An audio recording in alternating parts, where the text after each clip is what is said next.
दोस्तों नमस्कार, कैसे हैं आप लोग। मैं आशा करता हूं कि आप लोग अच्छे होंगे। और आज हम लोग प्रमेय 6.1 जो कि थेल्स प्रमेय है इसको सिद्ध करेंगे। और ये जो प्रमेय है वह एग्जाम के दृष्टि से काफ़ी महत्वपूर्ण है, इसलिए इस वीडियो को अंत तक जरूर देखिएगा।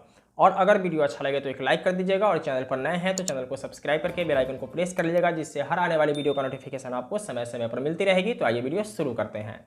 और वीडियो शुरू करने से पहले हम लोग ये जान लेते हैं कि इस प्रमेय को किस प्रकार पूछा जाता है। तो सबसे पहले ये पूछेगा कि थेल्स प्रमेय को सिद्ध करें। दूसरा, थेल्स प्रमेय के कथन को लिखकर सिद्ध करें। तीसरा, ये थेल्स प्रमेय का कथन है, ये दे देगा और बोलेगा कि इसको सिद्ध कीजिए। ओके, तो इसको पढ़ लेते हैं कि क्या कह रहा है। प्रमेय 6.9 कह रहा है, यदि किसी त्रिभुज की एक भुजा के समांतर अन्य दो भुजाओं को भिन्न भिन्न बिंदुओं पर प्रतिच्छेद करने के लिए एक रेखा खींची जाए तो ये अन्य दो भुजाएं एक ही अनुपात में विभाजित हो जाती है। कहने का मतलब यह है कि हमारे पास एक त्रिभुज दिया हुआ है और कह रहा है कि किसी त्रिभुज की एक भुजा के समांतर अन्य दो भुजाओं को भिन्न भिन्न बिंदुओं पर प्रतिच्छेद करने के लिए एक रेखा खींची जाए। यानी BC के समांतर DE खींचा गया। क्यों खींचा गया? AB और AC को अलग अलग यानी कि D बिंदु और E बिंदु पर प्रतिच्छेद करने के लिए DE समांतर रेखा खींची जाती है। ठीक है, जब ये रेखा खींची जाती है तो AB को और AC को एक ही अनुपात में विभाजित करता है। अनुपात का मतलब ये है AD बटा DB और AE बटा EC। ओके, तो सबसे पहले हम लोग ये करते हैं कि जो दिया हुआ है इसी चीज़ को पहले लिख लेते हैं। तो लिखेंगे दिया है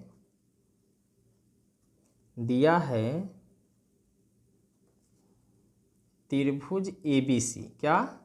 ABC में भुजा BC, क्या? BC के समांतर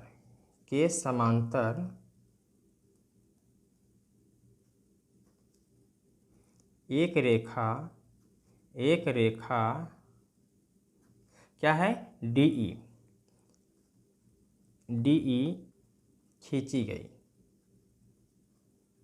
खींची गई है,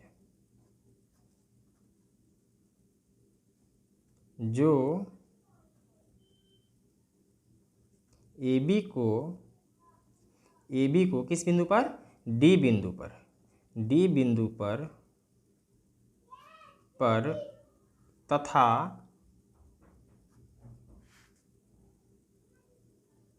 AC को E बिंदु पर प्रतिच्छेद करती है। ठीक है, तो सिद्ध क्या करना है? लिखेंगे सिद्ध करना है। क्या सिद्ध करना है? AD बटा DB, क्या? AD बटा DB बराबर AE बटा EC। इसके लिए हमें रचना लिखना पड़ेगा। लिखेंगे रचना। क्या लिखेंगे? रचना यानी कि कंस्ट्रक्शन। क्या है? D से M किस पे डालें? AC पर, है ना। तो लिखेंगे D से AC पर DM। क्या नाम होगा? DM। क्यों? क्योंकि D से M तक रेखा जा रहा है, इसलिए इसका नाम क्या हो जाएगा? DM तथा E से AB पर, किस पर? AB पर क्या? EN लंब डाला तथा B से E को मिलाया। किससे मिलाया? B से E को मिलाया। B से E को तथा D से C को मिलाया। D से C को मिलाया। अब ये जो हमने लिखा है इसी प्रकार आप भी लिख कर आएंगे। ठीक है, अब हमें क्या लिखना पड़ेगा? कुछ प्रमाण देना पड़ेगा कि आप इसको सिद्ध कैसे कर रहे हैं। ठीक है, तो हम लोग क्या करेंगे कि त्रिभुज के क्षेत्रफल के आधार पर इसको सिद्ध करेंगे। तो लिखेंगे प्रमाण में, क्या लिखेंगे? प्रमाण यानी कि प्रूफ लिख सकते हैं आप, कोई दिक्कत नहीं है। चूंकि त्रिभुज का क्षेत्रफल क्या होता है, 1/2 गुने आधार गुने ऊंचाई, क्या, ऊंचाई। ओके, चलिए, अतः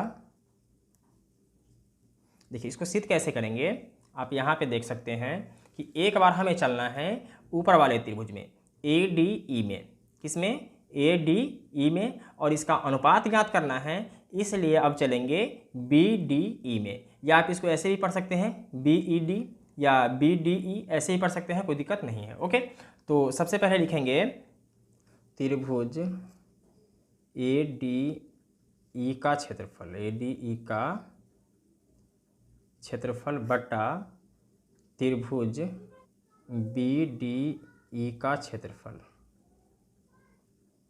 ठीक है, बराबर। देखिए अगर आपको ये समझ में नहीं आ रहा है तो आप ऐसे लिख सकते हैं 1/2 गुने ADE में अगर आप चल रहे हैं, यानी ADE में आप चल रहे हैं, ठीक है, तो आपको ये ध्यान देना है कि यहाँ सिद्ध क्या करना है, तो ऊपर क्या लाना है, इधर AD लाना है और नीचे DB लाना है। तो आप डायरेक्ट भी लिख सकते हैं, कोई दिक्कत नहीं है, AD, ठीक है, गुने EN आपको लेके चलना है, ठीक है, क्योंकि ऊपर वाले त्रिभुज में आप चल रहे हैं तो क्या हो जाएगा, EN।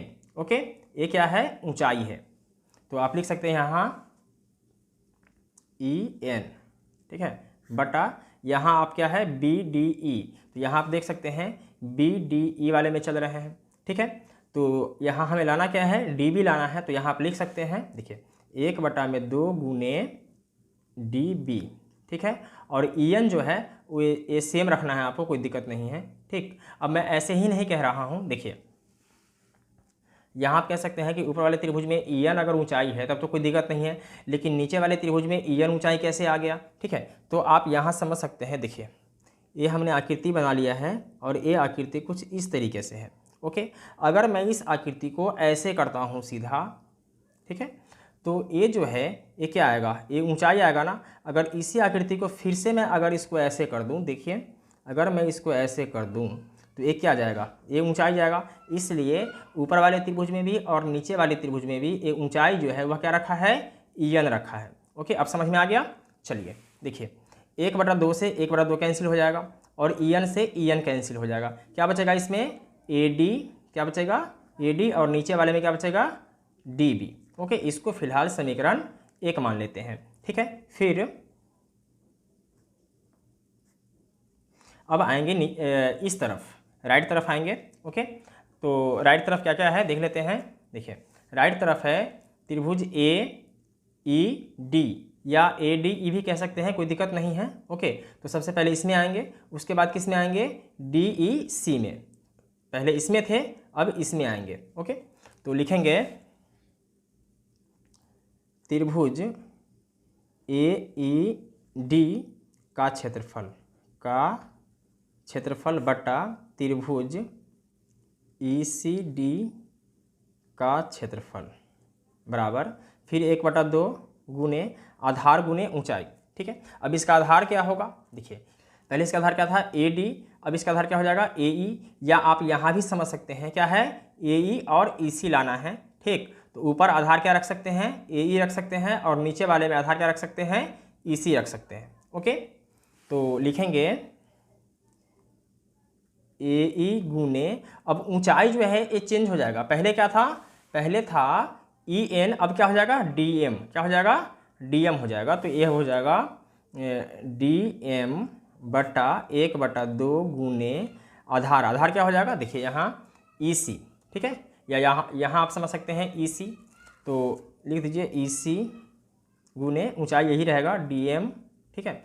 अब 1/2 से 1/2 कैंसिल हो जाएगा, DM से DM कैंसिल हो जाएगा, क्या बचेगा, AE बटा EC, ये समीकरण 2 हो जाएगा। ओके, अब यहाँ पे आपको समझना क्या है, देखिए बहुत ही गौर से समझिएगा इस चीज़ को। तो यहाँ पे आप समझ सकते हैं कि अगर आधार सेम होगा, क्या होगा, अगर कोई समांतर रेखा है और एक ही आधार पे अगर कोई त्रिभुज बनेगा, जैसे कि मान लीजिए कि अगर कोई त्रिभुज A बन गया या कोई त्रिभुज A बन गया, ओके, तो इस दोनों त्रिभुज का जो क्षेत्रफल होगा वो क्या होगा, बराबर बराबर होगा। ठीक है, तो यहाँ क्या है, यहाँ भी तो यही बात है ना, एक समांतर रेखा यहाँ है और एक समांतर रेखा यहाँ है, और एक ही आधार पे एक त्रिभुज ऐसे बन रहा है और एक त्रिभुज ऐसे बन रहा है। इसका मतलब क्या होगा कि इस दोनों त्रिभुज का जो क्षेत्रफल होगा वह बराबर बराबर होगा। तो क्या हम लोग लिख सकते हैं, त्रिभुज BDE का क्षेत्रफल बराबर त्रिभुज CED का क्षेत्रफल। ठीक है, फिलहाल आप इसका नाम समीकरण 3 दे सकते हैं, कोई दिक्कत नहीं है। ठीक है, तो अब हमें क्या चलना है, समीकरण 2 से आगे बढ़ना है। ओके, तो क्या हो जाएगा, त्रिभुज क्या था AED, क्या था AED का क्षेत्रफल बट्टा त्रिभुज ECD का क्षेत्रफल क्या आया था, AE बटा में EC, AE बटा में EC। ठीक है, बराबर देंगे। अब यहाँ पे आपको क्या देखना है, इसको समझिए। देखिए, त्रिभुज AED का क्षेत्रफल जैसे है वैसे ही लिख लेते हैं। क्या लिखेंगे, त्रिभुज AED का क्षेत्रफल। ओके, अब यहाँ ECD क्या है, ECD का क्षेत्रफल या CED का क्षेत्रफल। तो CED का क्षेत्रफल जो है वह किसके क्षेत्रफल के बराबर है, तो BDE के क्षेत्रफल के बराबर है। तो इसके जगह पर क्या हम लोग A लिख सकते हैं, क्योंकि दोनों तो बराबर ही है, तो या आप इसको लिखिए या आप इसको लिख सकते हैं। ठीक है, तो क्या हो जाएगा, त्रिभुज BDE का क्षेत्रफल बराबर, कैसे बराबर है इसको देखिए। यहाँ क्या है AED और यहाँ क्या है AED या ADE, आप ऐसे भी लिख सकते हैं और ऐसे भी लिख सकते हैं, कोई दिक्कत नहीं है। तो A जो है वह इसके भी बराबर है, ठीक, और A जो है वह इसके भी बराबर है, यानी कि समीकरण 1 के भी बराबर है। ठीक है, तो आप इसके जगह पे A भी लिख सकते हैं या इसके जगह पर A भी लिख सकते हैं, कोई दिक्कत नहीं है। तो हम क्या करेंगे कि इसके जगह पर इसको लिख लेते हैं, किसको, AD बटा DB को। ओके, अब आप इससे क्या समझें कि ये दोनों क्या है, बराबर बराबर है। तो आप लिख सकते हैं यहाँ, इसलिए AD बटा BD बराबर AE बटा में EC। ओके, क्या हो गया, ये सिद्ध हो गया क्योंकि दोनों बराबर बराबर हो गया। ठीक है, तो लिखेंगे सिद्ध हुआ। ओके, तो दोस्तों मैं उम्मीद करता हूं कि आपको ये वीडियो समझ में आ गया होगा। अगर किसी प्रकार की कोई डाउट हो तो आप हमें कमेंट कर सकते हैं, और इससे पहले का वीडियो आप लोगों ने नहीं देखा है तो अनलॉक स्टडी के प्लेलिस्ट में जाकर इससे पहले का सारा वीडियो देख सकते हैं। फिर मिलते हैं एक और वीडियो में, तब तक के लिए जय हिंद।